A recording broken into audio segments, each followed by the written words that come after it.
ABN Maharashtra में आपका खैर मकदम। मैं हूं मुनीर आरिफ खान।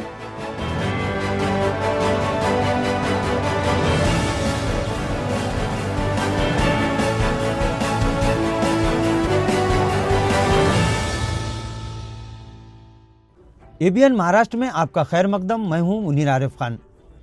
नाज़रीन, पिछले कई दिनों से मराठा समाज की रिजर्वेशन को लेकर महाराष्ट्र में जो हालात बने हुए हैं, इस पर अब कई सवालात भी खड़े हो चुके हैं कि आखिर महाराष्ट्र की ट्रिपल इंजन सरकार मराठा समाज को रिजर्वेशन की बार बार जो हामी भर रही है, वो अपना किया हुआ वादा आखिर पूरा करेगी किस तरह।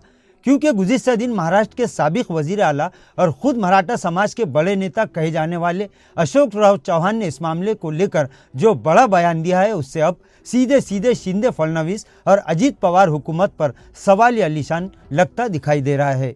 दरअसल अशोक चौहान ने एक प्रोग्राम के दौरान इस मामले पर तफसीली बातचीत करते हुए कहा कि सबसे पहली बात तो ये है कि रिजर्वेशन को लेकर सुप्रीम कोर्ट ने जो फैसला दिया है उसे देखा जाए कि इसमें सुप्रीम कोर्ट ने हुकूमत को साफ साफ ये हुक्म दिया कि पूरा रिजर्वेशन 50% है। अब जो भी रिजर्वेशन दिया जा चुका है वो 50% में आ चुका है। अब अगर रियासती हुकूमत किसी भी समाज को रिजर्वेशन देने का फैसला करे तो वो 50% के अंदर ही होना चाहिए। अगर हुकूमत किसी समाज को खुश करने के लिए ही सही इस तरह के ऐलानात करे तो दरअसल इससे ये बात वाज़ेह हो जाती है कि ये सिर्फ आवाम को बेवकूफ़ बनाने के लिए है।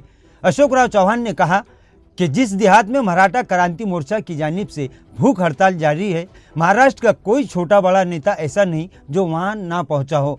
सभी सियासी पार्टियां और सियासी पार्टियों के कर्ता धर्ता यहां पहुंचकर इस तरह के बयानात दे रहे हैं और तरह तरह के वादे किए जा रहे हैं। उन्होंने कहा कि हकीकत से इसका कोई ताल्लुक नहीं है।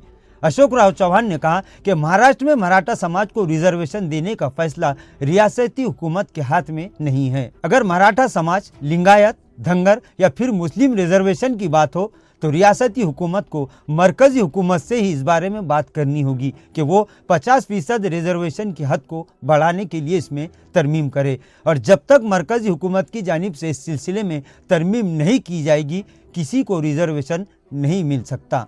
नाजरीन, अशोक राव चौहान के इस बयान से न सिर्फ सियासी कायदीन बल्कि महाराष्ट्र की ट्रिपल इंजन हुकूमत की इस मामले को लेकर पोल खोलकर रख दी गई है। अशोक चौहान ने कहा कि कुछ नहीं होगा, मरकजी हुकूमत जब तक 50% रिजर्वेशन की हद में इजाफा नहीं करती तब तक किसी को भी रिजर्वेशन मिलने का इम्कान कम ही है। इसी तरह उन्होंने पूरे मराठा समाज को कुंभी सर्टिफिकेट के मामले पर भी अपनी राय और तजिया पेश करते हुए कहा कि अगर हुकूमत इस मामले में कोई इक़दाम करती है तो महाराष्ट्र में फिर एक और नया तनाज़ा यानी मराठा बमुकाबला ओबीसी खड़ा हो जाएगा।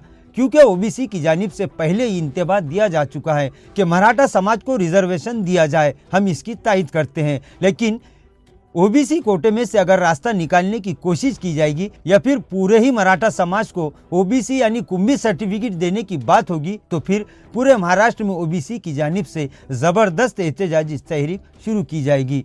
नाज़रीन, भूख हड़ताल पर बैठे मनोज जरांगे का मुतालबा, हुकूमत को अल्टीमेटम, दूसरी तरफ पूरा मराठा समाज ट्रिपल इंजन सरकार की तरफ देख रहा है। इधर अशोक चौहान के दो टोक बयान और उधर ओबीसी की जानिब से हुकूमत को महाराष्ट्र में ज़बरदस्त आंदोलन की धमकी मिलने के बाद रियासत की ट्रिपल इंजन सरकार अब पूरी तरह से भंवर में फंस चुकी है, यानी इधर खाई और उधर कुआं।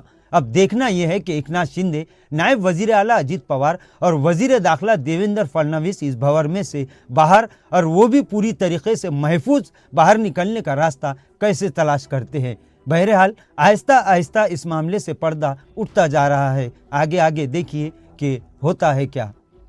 नाजरीन, आज के लिए बस इतना ही। कल फिर मुलाकात होगी कुछ अहम खबरों के साथ। तब तक के लिए मैं मुनीर आरिफ खान आपसे इजाज़त चाहता हूँ। अल्लाह हाफिज़।